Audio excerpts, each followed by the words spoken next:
I'm Frances Burstow, the UKRI Director for Talent and Skills, and I'd really like to welcome you all here today. I'm joined by two colleagues, Chris Turner and Ewan Nicholas, who are going to join me in a minute talking through some of the changes and answering some of your questions.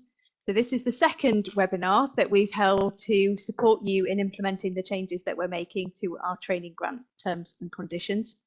Through the webinars, we want to give you an overview of the changes that we're making and provide space to answer your questions.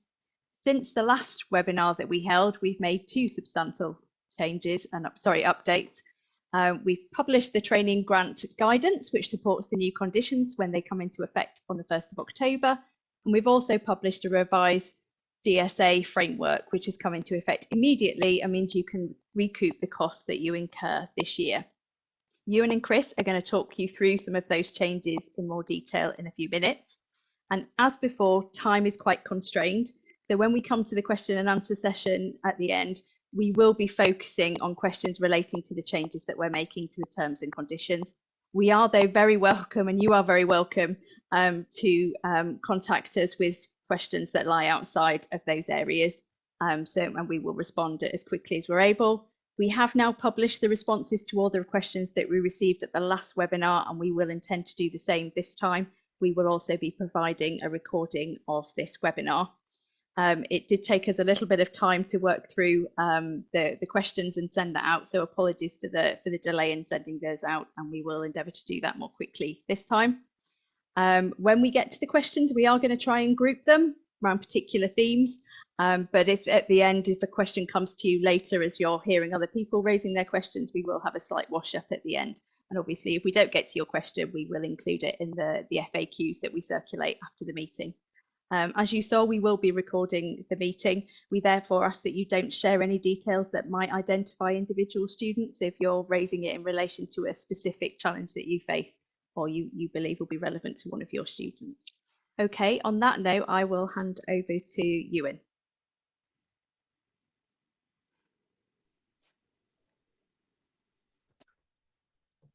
Thanks, Ewan. So a brief note just on the last webinar that we held in March, as Frances was saying. So we ran through the policy development and the evidence that we'd commissioned to get us to this point. And we also covered the terms and condition changes relating to the accountability of the research organisations, leave, extensions due to leave, and support for disabled students. And then we also outlined some next steps. We're not going to be revisiting that content in today's presentation. If you weren't able to attend, or if you were and you want to revisit the presentation, then you'll find it published on YouTube, and the link's there, but I'm sure we can have it in the chat as well. And that's alongside the responses to the 100 or so questions that we received through that webinar. So today we're going to focus on the Disabled Student Allowance Framework and the Training Grant Guidance. Those are documents that support the terms and conditions, and Ewan's going to talk about those in more detail in a minute. But just before I pass over to him, I wanted to cover off a question that we get fairly regularly, which is what's the difference between the conditions and the guidance, and when will they be available? So the conditions are the rules. They're the things that you must comply with. And if you are ever subject to an assurance visit, then it's the conditions that we are checking to see if they're being met. If the conditions say that you must do something, then it's fairly self-explanatory. You must be doing it. Occasionally, you'll see something that says you must do it except in a certain situation. That's usually the case where there's a special condition for a particular award that's allowing you a specific exception to the standard conditions, because it supports the investment strategy of that award. If the conditions say that you may do something, then it's permissive, but other options might be available to you. And that really comes down to considering other rules like your own university regulations. There might be other UK T's and C's, UKRI terms and conditions that apply to the studentship, if it's linked to other awards in some way. And then obviously there's your legal and regulatory duties to think about. We've already published the final form of what the updated conditions will be, bar a few terminology changes to reflect changes in our grant system. And they will formally replace the existing set that's on the website on the 1st of October. And we expect you to be complying with them from that date. And that's why we've been sharing the conditions in advance. The guidance, on the other hand, helps you interpret the rules, so it's a bit more flexible. It's important that you don't ignore the guidance, because if we did ever find an issue with meeting the conditions, we'd be asking you if you've considered the guidance, and we'd normally expect that you have. That said, we all know that studentships and training grants, it's a large, diverse range, different types of studentship and programme, and different types of organisations that support them as well. So our aim is not to provide an exhaustive set of guidance covering every scenario that you might face. Our aim is to give you enough information and guardrails to manage the investments and provide support and training experiences that we expect, but empowering you to make those decisions. So the guidance is going to be available in a draft state until the 1st of September, which is when we'll fix it. We know that you're familiarising yourself with the conditions, and we want to be able to update the guidance if it's clear there are some areas where we need to provide further clarification. After September, we can still do updates, but it'll be less often, and it's more likely to be part of a scheduled update process. So with that, I will hand over to Ewan, who's going to start with the DSA framework. Thanks, Chris. So the first thing that I'm going to talk to you about is the UKRI Disabled Students Allowance Framework. Before I do so, it's worth very quickly noting that UKRI DSA is different from the 4 undergraduate schemes in the UK. And under our framework, we say that you, as a research organisation or a provider, you need to arrange a needs assessment and the adjustments for the students. And that where those costs are eligible, you can then recoup those from us at the end of the year. So that's different from the undergraduate schemes where the undergraduates can apply directly through SLC sponsored systems, and it's a bit less hands-on. We updated our DSA framework in April, as Frances said at the outset, and those changes are now live. Don't panic. This doesn't mean that you need to change your systems right away. What it means is that where you have incurred those costs, you'll now be able to recover them from the end of this year. And that's really important for arranging needs assessments for students who are going to start in 25-26 in particular. So I'm going to talk you very briefly through some of the key changes. The first one is around evidence needs. So the previous UKRI DSA framework said that where a student's disability had not been documented previously, a diagnosis of the disability will be required. We have removed that. That is no longer the case. In fact, we explicitly say we have no specific conditions on whether or what medical evidence we expect you to review to be eligible to claim the cost of DSA from UKRI. We do, however, expect you to have a policy on reasonable adjustments in place and to satisfy yourself that a student's need for DSA is genuine. So what we're trying to do here is to get the balance right, to be proportionate, and it reflects that you have a role yourselves in organising needs assessments, not just for UKRI students, but for your other PGR students. You can still require medical evidence, or you can still require evidence. We're not telling you not to, but you can also provide support without medical evidence where you deem that to be the appropriate thing to do. There'll be cases where this is very much necessary. The judge in the very sad Abrahart case wrote in the judgment that this phrase that we've included on the screen, a degree of procedural formality will generally be appropriate. So this isn't trying to create a free-for-all, and we're not suggesting that every individual supervisor should be trying to make their own judgments about this. We do very much see this as you need to have a thought-through policy about sort of what evidence you require, and provided that you stick to that, then we are satisfied. The other significant change are the costs that are now recoverable. So the period of eligibility now starts from when the studentship is offered. We know from undergraduates that many students won't engage with DSA until quite close to their start date, actually, but the rule change should allow you to get the wheels in motion as soon as possible. There are rules in the DSA framework for what happens if the student then doesn't start. Effectively, you need to recover any equipment and return to the supplier wherever possible. So do make sure that you have checked those rules. Secondly, on specially adapted furniture, this has always been an allowable cost in the student's own residence where that was necessary, but we're now aligning with the undergraduate schemes to allow this in the office or the library, etc. too.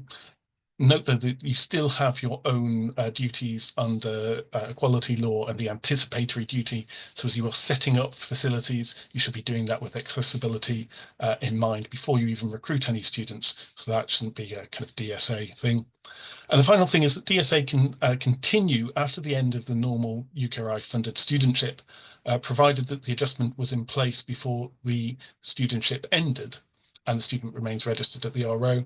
And that arrangement can last for up to 18 months or until the student has submitted their viva and any corrections, whichever the earlier. A very quick note on something else that we said we would consider, which was around additional time. So we had a recommendation from Disabled Students UK that suggested we should provide a mechanism to allow additional time for students in certain circumstances. We have considered and we've engaged quite closely with specialists in the community about this. We confirmed in our email update that we are not able to provide that additional time through DSA, through the DSA mechanism this year. We will be publishing a further report on this and our initial response later this year. I really need to emphasize, though, that that is different from the extensions that are allowed in the training grant conditions for medical leave and additional leave and also family leave. Those things stay in place. Additional time in the form of extensions for people taking those leave is not affected by this.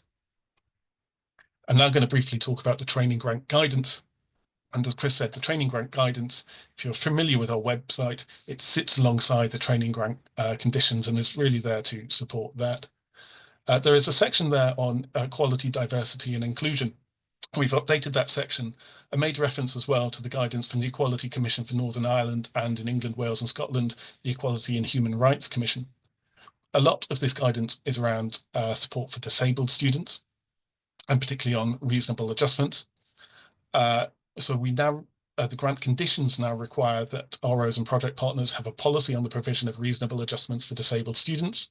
The legal requirements on reasonable adjustments are broader than the UKRI conditions, so it's worth bearing that in mind. There's a whole pile of things that might be reasonable adjustments that are not covered by DSA. So the Equality Act says the duty on reasonable adjustments might cover any provision, criterion or practice of yours, a physical feature, for example, steps, or where the provision of an auxiliary aid would prevent the disadvantage, so long as it's reasonable to do so. Also, that legal duty is, as I mentioned before, anticipatory. So as an institution, you must think about potential disabled students, not just those who are known to you or part of your present cohorts. Next, on leave.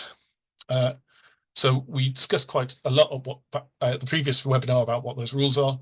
The rules on leave policy aim to be proportionate when it comes to medical leave, but also, sorry, so the rules on leave aim to be proportionate in terms of what we expect in terms of the policy. Broadly, we expect that larger institutions will have a well-publicised policy on leave and extensions.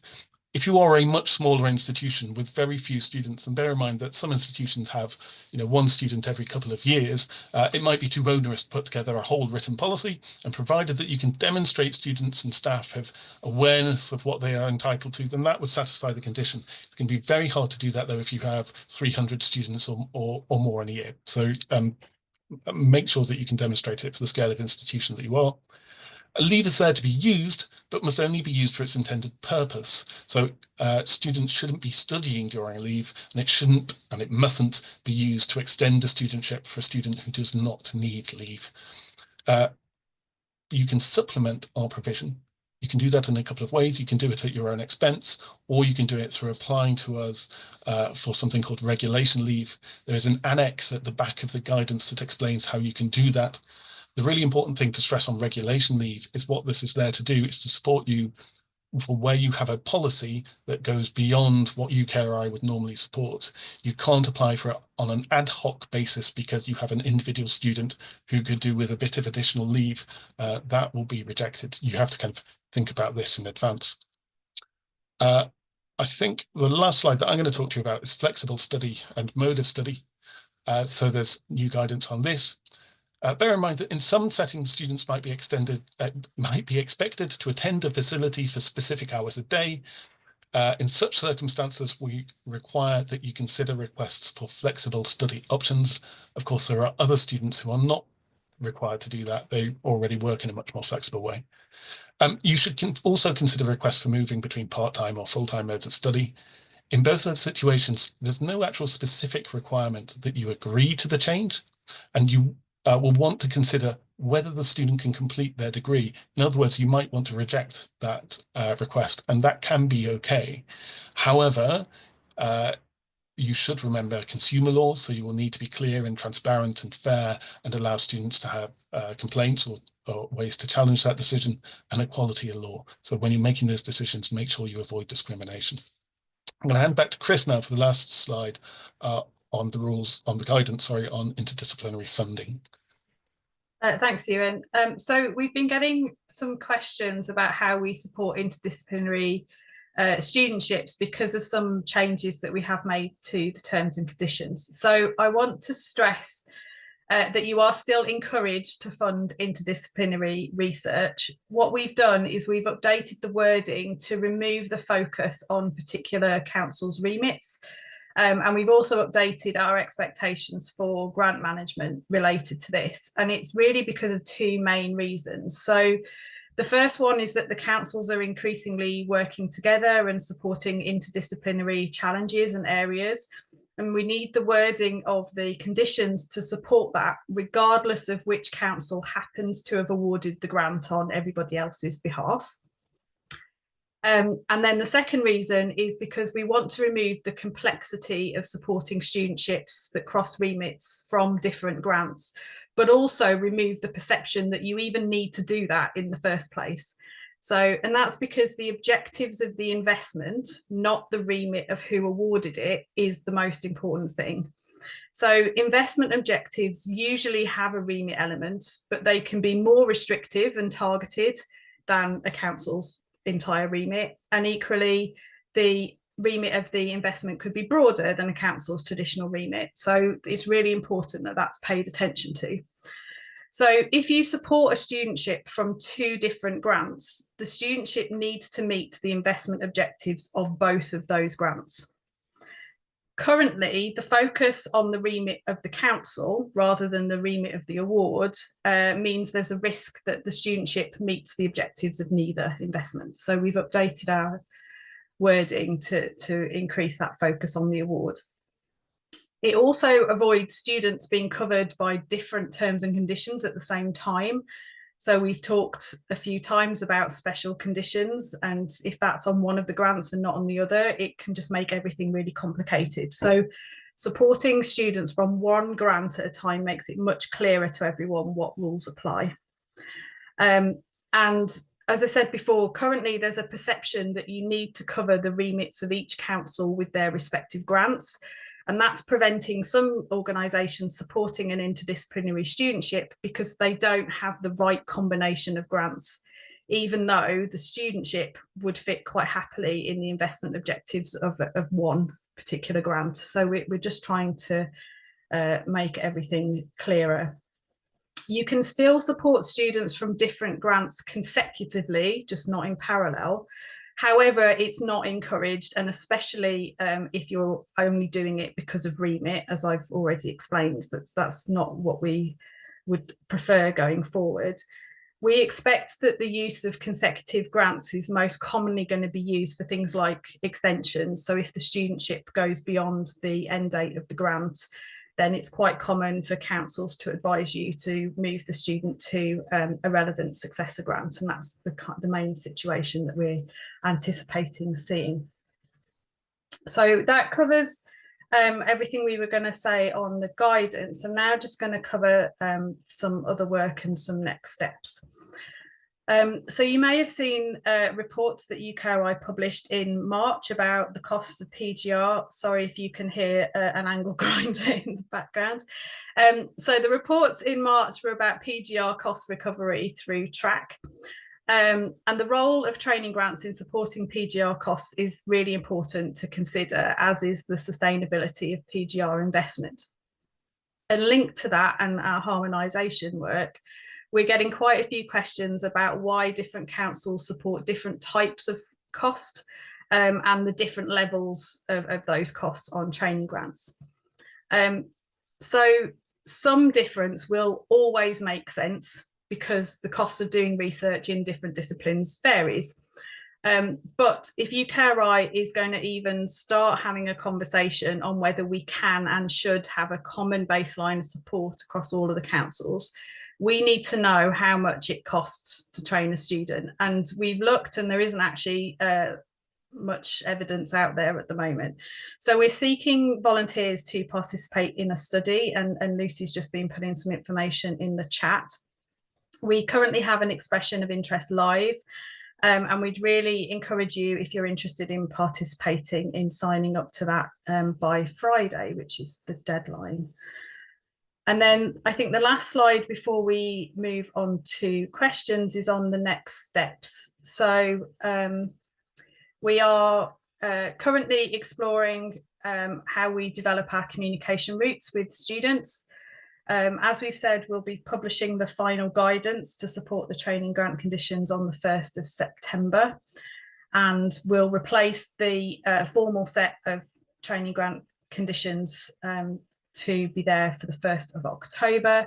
And then just a note, as we've put into the conditions themselves, while the changes are must be followed from the 1st of October, if the start of your academic year is before then, so universities in Scotland in particular tend to be much earlier, it's perfectly fine to follow the changes from the start of your academic year and claim those costs. And that's all from me. Thanks, Chris, and thanks, Ewan. So now we're moving into the Q&A section. We've got just over 35 minutes. We did have 30 pre-submitted questions, and I can see where we're just coming up to near 20 in the chat. So we will try and get through as many as possible. As I said, we will group them. So if you feel that yours isn't being answered first, even though it came in earlier, it's just that we're, as I said, trying to group them thematically, and we will try, if we've got time at the end, to do a little bit of a mop-up. But as I said, we will be publishing responses to all the questions. So I'm going to start with one which actually is a little bit about the spirit and intent of the changes that we're making. So this is Chris. We've got a question from Ahmed to start with. How will UKRI support institutions to embed inclusive practices beyond simply meeting with the new funding, requirements? So it's an excellent question. In the policy statement, we acknowledge that because we're talking about the rules, it does tend to lead to quite a rules-based conversation. But actually, it's important to remember that the aim of all of this is to support a better research culture. So updating the grant conditions should be seen as just part of that change and not the whole change. So one of the important ways that we can support that is through considering how we assess applications for grants. So we've been looking at the assessment criteria and related questions and how those support and reflect things like our statement for expectation for doctoral training, for example. But our key message is that we want you to support your students. Thanks, Chris. I'm now going to move on to, as I said, we were going to group them thematically. The first area is disabled students allowance. And we've got a question from Susan. I'm going to direct this to Ewan. Will it be possible to claim for DSA assessments completed before, sorry, I've lost my screen, before September 2025 for students starting in September 25? Yeah, it's a nice, easy question. The answer is yes. Yes, you can do that. Brilliant. Next question. We've had a couple of questions, and these came in from Katie and Lindsay, asking if reasonable adjustments need to be made prior to enrolment and the applicant withdraws before then, who puts up the bill? Yeah, so I thought this might come up. So this is outlined in the DSA framework under the section on period of eligibility. So we will cover the cost of the needs assessment, but if you're providing equipment under DSA, then we'll cover the cost if you recover it, but can't get a refund from the supplier. So our aim is that you provide the equipment for the start of the studentship. We want them to have it as soon as possible so that they can really get going, but that you then manage the risk of that student not starting. So there is a risk if you provide equipment and the student doesn't return it, or that you can't, that you could have returned it to the supplier and you can't, then you become liable for that cost. So you are incentivized then to kind of provide it, if you like, near for the start, but not so far in advance that it creates lots of risk. From the undergraduate experience, most students aren't going to even really be thinking about getting their needs assessment done until quite close to their starting point. So probably the risk of that is not as high as you might think it is immediately. Okay, thank you. And then I've had one come in from Michelle. Can current students request a new needs assessment based on the new DSA framework? I'm going to put that to Ewan. Yes, so there isn't a limit in the DSA framework on getting a new needs assessment. That's quite important because people's conditions can change over time, or they can disabilities can develop over time. They might not be disabled when they start.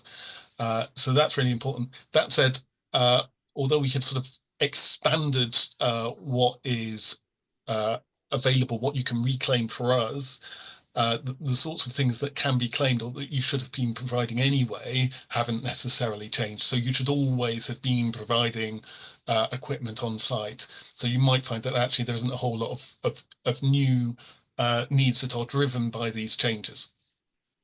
Thanks, Ewan. And just so it doesn't feel as though I'm just picking on you for these questions, so I'm going to direct the next one to Chris, which is Catherine asks, is the process an annual timeframe for universities to claim from UKRI for the DSA equivalent support changing? So we haven't made any changes yet, and so that means we currently require the DSA forms to still be submitted by the 31st of October. That said, there are two areas for future development that we're looking at, which is whether we can make the DSA form clearer, and also whether pushing the deadline back to, say, December would make it easier for ROs to process claims. But for that one, we also need to be conscious that if we push back the deadline for forms, that might push the payments into a later pay run. And we do pay DSA in arrears. So we'll be looking at that carefully. So nothing is decided yet, but we will communicate if we do make changes. Okay, thanks, Chris. And then we've got one from Liam. Does the needs assessment need to be conducted by an external provider, or can we do it in-house? And then a follow-up, is there a standardized assessment you expect to see? I'm going to put that one back to you and just to continue the ping pong. So there isn't a standardized format for those things. It is one of the questions that came out of that round table that I was talking about earlier, is should there be better guidance for the sector, better best practice for how needs assessments take place? One of the questions is whether that's for us to provide, or whether actually that should be something that the sector itself looks at. So we are actively exploring what our role might be in that. Forgive me, I've forgotten the first part of the question. So does it need to be conducted by an external provider, the needs assessment, or can it be done internally? It is normally conducted by an external needs assessor. It needs to be somebody who is sort of qualified to be able to take that role. I think the phrase in the framework itself is a impartial assessment of needs. Okay, thanks, Ewan. And then I think this is probably the final question on the disabled students allowance, which actually relates to what you're able to purchase in terms of equipment. Is furniture limited to desks, tables and chairs? And then I think I'm going to take this second part, which is from Nancy, which is for equipment at PGRs, home and campus, is it either or? So i.e. are costs for equipment for both home and campus eligible? So the first one is around, are there limits on what equipment can be requested? And then the second is, can it be for both home and campus, or is it just for one? Chris. Thanks, Francis. So our support for equipment is really about equipment that they need to study. So what can be supported needs to be informed by the needs assessment and what they think will really support that study. I'm not aware that it's an either or for home and on campus, because again, it's about supporting their study. So if they're spending time at both and the equipment's not portable in particular, then that's something that needs to be thought of as part of the needs assessment. Okay. Could I also just add, I think, so it comes down to need, not necessarily want. So things like laptops, for instance, we have rules there that you can't necessarily just get a laptop unless there is a specific need. And the same thing sort of applies. If they really need to work in 2 locations, then that's likely to be eligible. If it's more kind of preference thing, but actually they're perfectly capable of doing it in 1 location or the other, then it wouldn't qualify. Okay, thank you. So I'm going to suggest we move on to the area of phased return now with the question. So I'm going to start, Ewan, with a question from Alistair, which is, what is the basis of the requirement to offset phased return against leave? Why do we have to offset it at all? Why not just allow additional extensions to cover the agreed time off during phased return? Well, again, that's a really good question, and it's one that we thought about quite a lot when we were putting together the changes. So the reason is that there is a limit on funded extensions for studentships, and we've imposed that as quite a hard limit. And if we allowed extra funded extensions for someone for a phased return, then why would you not also allow that for other reasons? And then rather than having a limit, actually it becomes quite messy and it becomes quite difficult to manage. And in particular, you know, it actually starts to look unfair. It starts to incentivize some negative behaviors where you might start giving people phased returns, not because they need a phased return, but because you're trying to do other things. So that is the reason that we've put it in that way. It's really important to emphasize, though, that phased returns are allowed and encouraged. They just, you know, where they're suitable, they just need to be measured in the leave allowance. Okay, thanks, Ewan. I just want to follow, we've actually got a follow-up question from Alistair on phased return, so I'll put that to you as well, Ewan. Can you confirm that where phased return is agreed, it must now always be fixed for a 4-week period in the first instance and may now only be renewed for a single 4-week extension? Ewan? No, so this is a should, not a must. Generally, the best practice is that you'd arrange a phased return over a 4-week period. That gives everyone some certainty, it gives the students some certainty, but it also builds in a review point. So both of those things are probably quite good from the students' kind of mental health perspective. But you have the flexibility there if you need it. Of course, you can also your phased return, the last 2 weeks of that might be at 100% FTE, for instance. So, you know, there's that to manage it. And it's not limited to 2 periods. It's limited by the amount of leave that the student has available. Great. Thanks for clarifying that, Ewan. Really important points to pick up. I'm going to move from phased return to leave generally.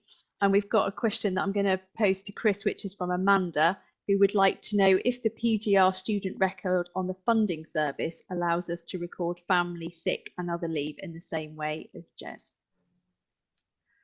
So it's not the purpose of the new student portal or even JES as it is to be a place where you record leave. That's not what it's designed to do. We aren't going to dictate how you monitor and manage leave. That's entirely up to you, and it's going to be influenced by a range of things that are outside of our control. So it's going to depend on your partnerships, the systems that you might already have in place, the number of students. Going back to Ewan's point, you might have a single student. You probably don't want to invest in a massive software system to record their leave. And you might have other regulations on leave that your institution holds that you've got to consider. So what the new system will do is if you have a student who requires a funded extension, then we'll ask you for the reason for that extension, and it'll be, you know, the high level, is it medical leave, family leave, additional leave, so that we get a sense. But you won't need to record every incident of leave, and not all leave leads to extensions. Okay, thanks, Chris. I've got a follow-up question from Lucy this time on the recording of leave.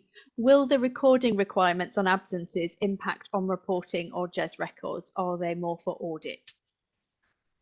So you have to record leave because we place limits on how it's used and how much leave we will fund. And so you need to be able to manage that.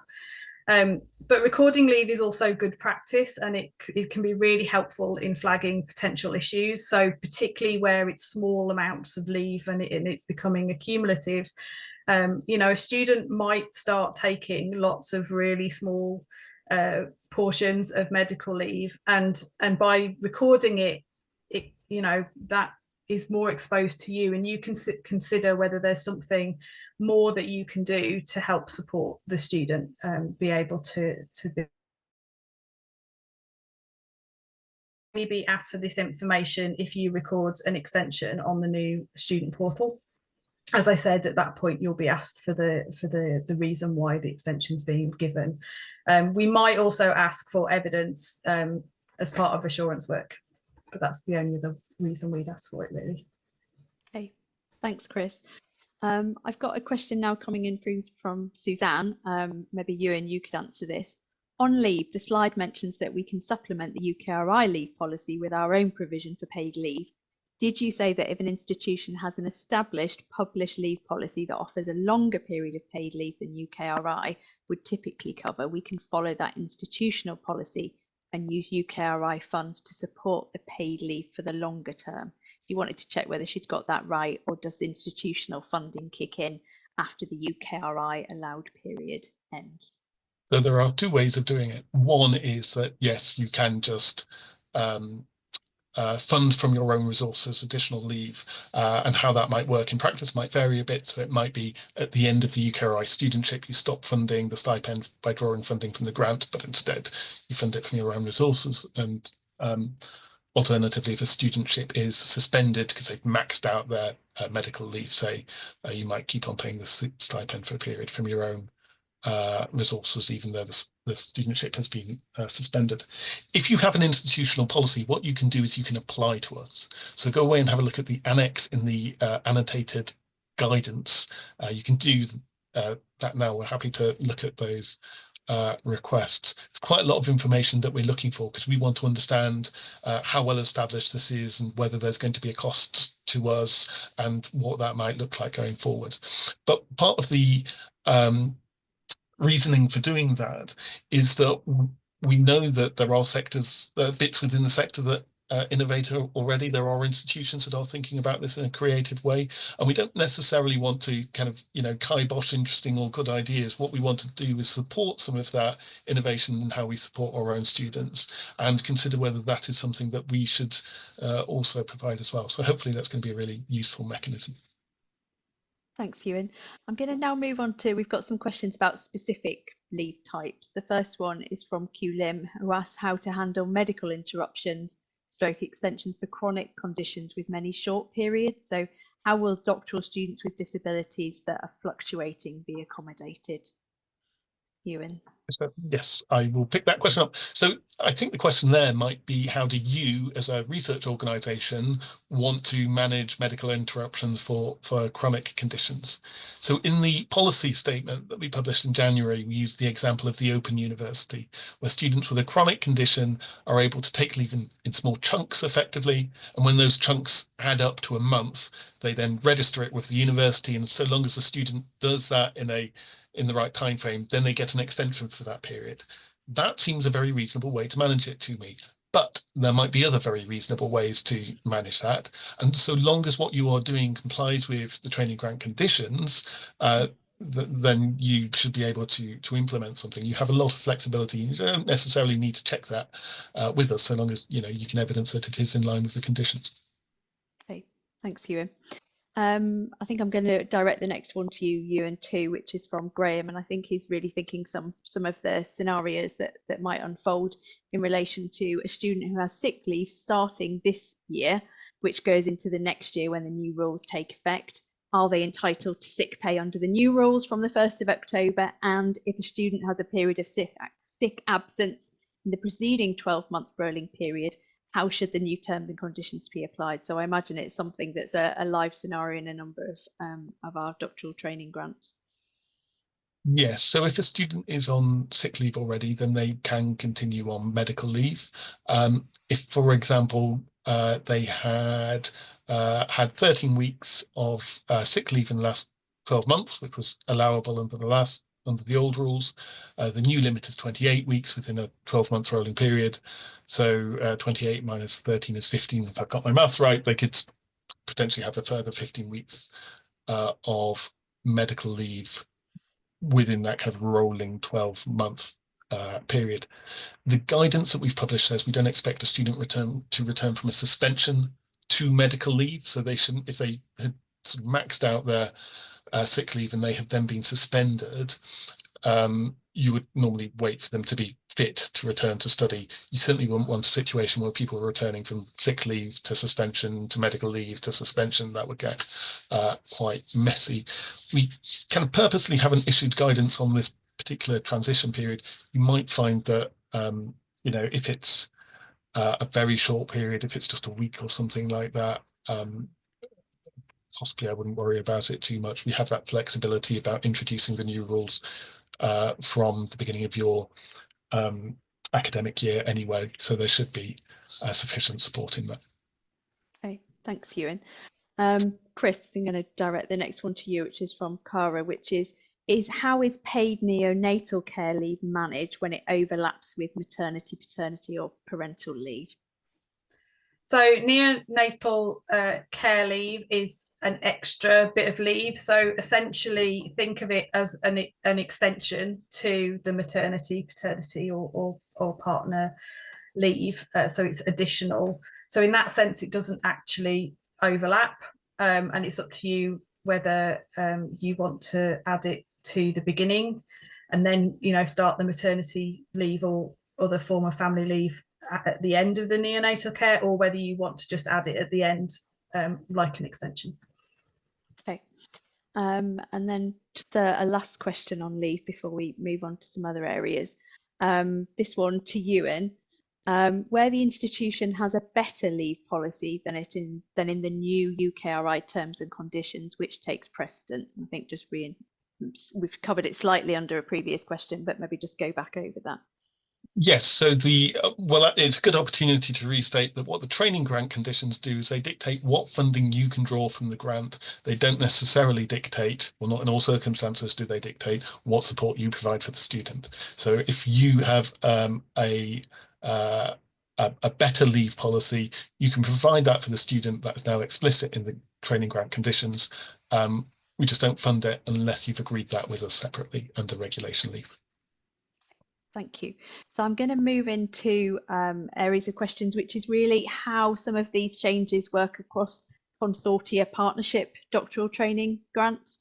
So Chris, this has come from Katie. What's the responsibility is really ROs versus higher education provider, as many grants are consortia. So really trying to tease out where the responsibility lies. Yeah, so in the grant conditions, there's a specific definition of a research organisation. So that's the organisation which the training grant is awarded to, and which takes responsibility for the management of the research training programme and the accountability of the funds provided. And I guess it's important to realise that not every research organisation is a higher education provider. So training grants can be held by organisations other than universities. So even for consortia, there's only going to be a single research organisation, and that's because it's the organisation that's been awarded the grant by UKRI. They're the ones who then distribute the funding, and they're the one who are required in the grant conditions to ensure the compliance of all the other partners in the consortia. So that's their role when it comes to the grant conditions. Where it gets a little bit complicated is that unless you've got some sort of arrangement in place amongst the consortia partners, then the legal onus for complying with things like the equality law and consumer law that is likely to lie with the institute where the student is actually based or registered. So that's what the slight difference is. Our conditions as UKRI sit with the research organisation.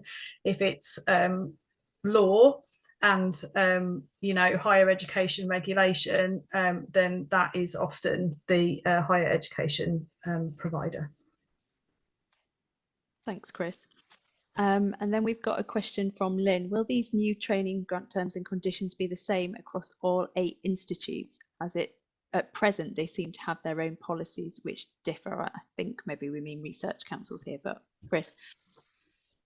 Yeah, so if you do mean the UKRI research councils, then the training grant conditions are the same for all the councils. We have this standard set, so bar any specific special conditions that are added on a grant by grant basis, it's the same.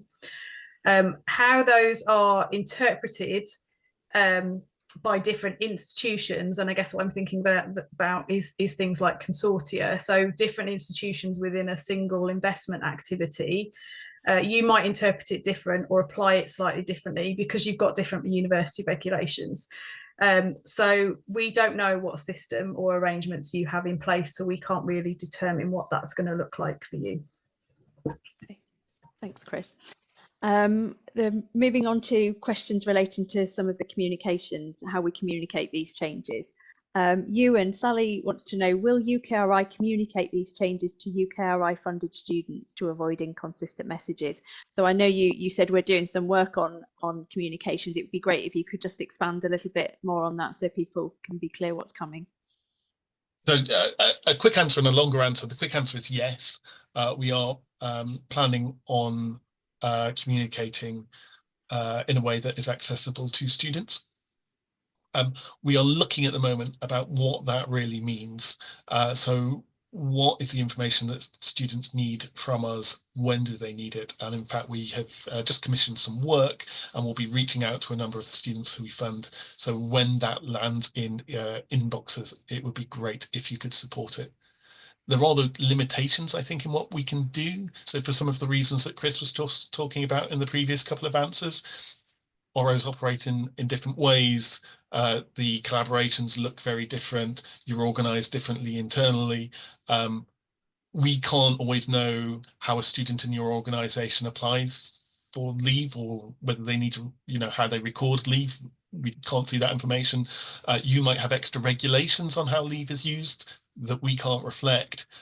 We know that all students should have access to an ombudsman, but we don't know what your internal complaints processes are. So there's lots of nuance and a level of detail there that you need to do as an institution that we can't do at our level. But what we will do is we will tell you what we are going to communicate and what that looks like in advance, so that hopefully that will support you in your messaging. And then between the two, hopefully we can sort of really improve the welfare of our students. Okay, thanks, Ewan. Turning now to co-funding and match funding. Chris, we have a question from Susanna which asks, does UKRI expect the training grant terms and conditions will be extended to students match funded to a UKRI award? Yeah, so there are different types of student, and I guess it's where different understandings of terminology come in. So we've got co-funded students, we've got matched students, there are associated students, there are all sorts. And the awarding council hopefully has, if you've got these kinds of student, has provided you some guidance on whether the training terms and conditions from UKRI apply to them or not. But a good rule of thumb is if the student is registered on GES or going forward the student portal, then as a UKRI student, then the new rules should cover them. Okay, thanks, Chris. Turning then to questions of timeline, Ewan, Ryan asks, what is the timeline for implementation of any changes that depend on new systems? So the requirement is that the changes are introduced by the 1st of October. Whether you have decided to introduce a new system to manage that or not is essentially up to yourself. It might be that you need interim measures whilst the new system is being put in place. I think that would be quite acceptable. Okay, thanks, Ewan. And then Alistair's asked a really great question, which is further changes. What changes can we reasonably expect in the September edition of the training grant conditions? Will there be clarifications based on feedback received by the, training grant guidance? Will there be clarifications based on feedback received by the 1st of July, or other more significant new items a possibility? So just really understanding how much further change to expect. Yeah, so you should have a consistent set of changes for the training grant terms and conditions. So the only changes we are currently expecting to those is just some tweaks of terminology. So things like, we still refer to GES, but that's being decommissioned, so we're going to have to reflect the new grant system. There's always a small chance of more changes, but honestly we are not planning on any. If there are any, then we'll highlight them to you. The main thing will be on the training grant guidance, which, as we said, is draft until September, so that might get tweaked with some, you know, following feedback if there are particular areas where clarity would be beneficial. Okay, thanks, Chris. And then I just want to turn to international students, and I know this came up as an area of concern and questions at the last webinar. So Ewan, directing to you, Beth asks, how will these changes impact international students particularly? Yes, it's a good question. It's one that we get not infrequently. On the whole, our rules just don't distinguish between the home and the international students that we fund. The exceptions to that are on the fee status and on there's a cap on how many international students we let you fund through our training grants. So on the whole, in theory, any of our support can apply equally to home students and international students. But it goes back to that point that Chris made during the presentation, which is that we may allow you to do something, but there will be other restrictions on you. And in particular, visa restrictions might mean that a student can't continue to stay in the UK whilst they are not actively studying. We, on a regulated immigration advice service, that isn't something that we can provide guidance on. So you need to talk to an appropriately qualified person. A lot of institutions have that. There are kind of networks within the sector as well. So it is worth having those discussions. So on the whole, we don't distinguish. We do acknowledge that the situation is slightly different for international students, but I'm afraid you kind of need to go and get guidance from others on how to handle those situations. Okay, thanks, Ewan. Just a further on international students, and Emma's raised this, and I think it might be helpful for us to address it specifically around how does DSA work for international students, because I think our position is slightly different from that exists for undergraduates. Could you just talk about their eligibility? So the international students who we fund are eligible for UKRI DSA. And that is something that comes up occasionally because the undergraduate systems are all based on where you live. So English students have to apply through the English system, even if they're at a Scottish university, for instance. That is not how our system works. Our system says if you are funded through us, the university can arrange, or the ORA can arrange the adjustments, and then you can recoup the cost from us. Doesn't matter whether you're an international student or not. Okay, thanks, Ewan. And then I'm just going to step slightly outside of the changes to stipend and fees, because we have been getting quite a few questions on these. So Chris, Craig asks, where industry match funding falls short due to stipends uplifts, can we charge this to the grant underspend? And can you confirm that we can pay the October fees and stipend increase from the grant if external co-funders cannot cover it? And what might also be helpful, obviously this sits outside of the changes, but more generally just emphasising the point about how we're approaching where costs might be or input required from co-funders to support some of the changes in the terms and conditions might be helpful. So over to you, Chris. Yeah, thanks, Francis. So you need to look really carefully at the co-funding agreements that you have.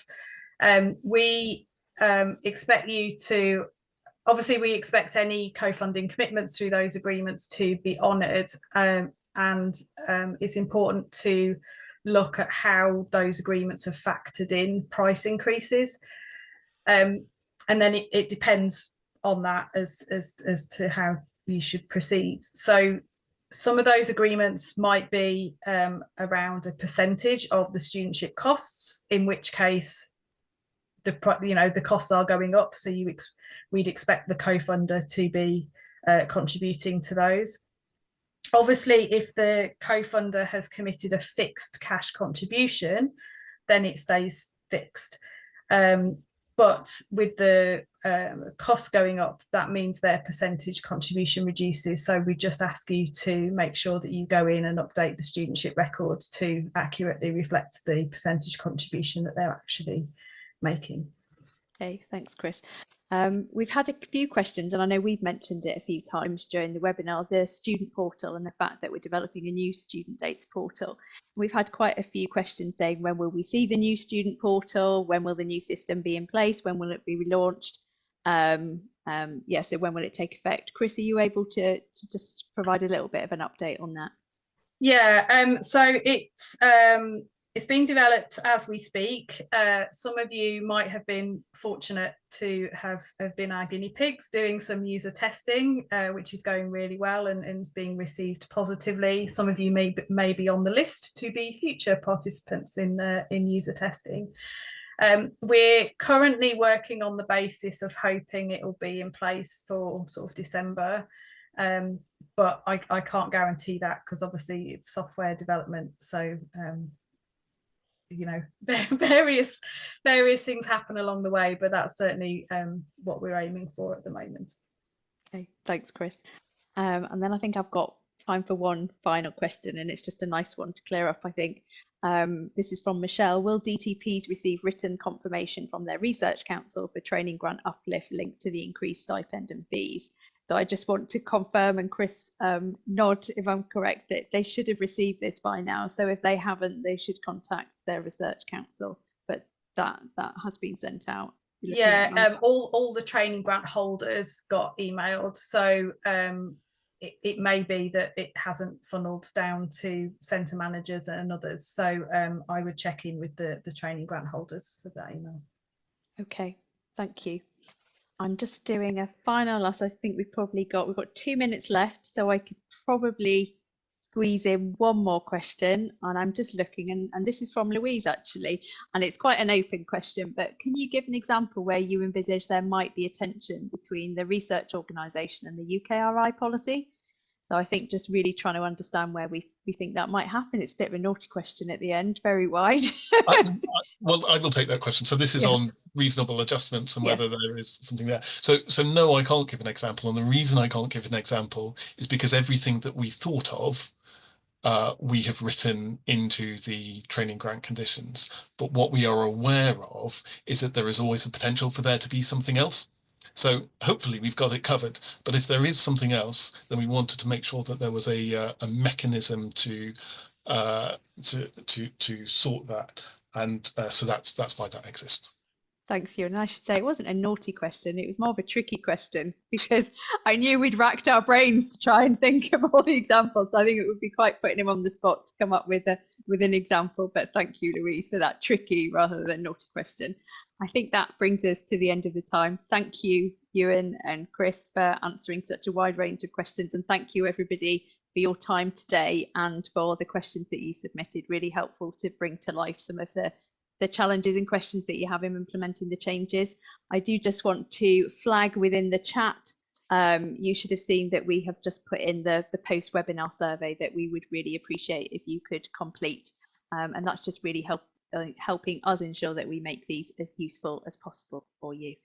And with that, I bring it to a close, and thank you again, everybody. And we will circulate a link for the recording and also the FAQs. Thanks a lot.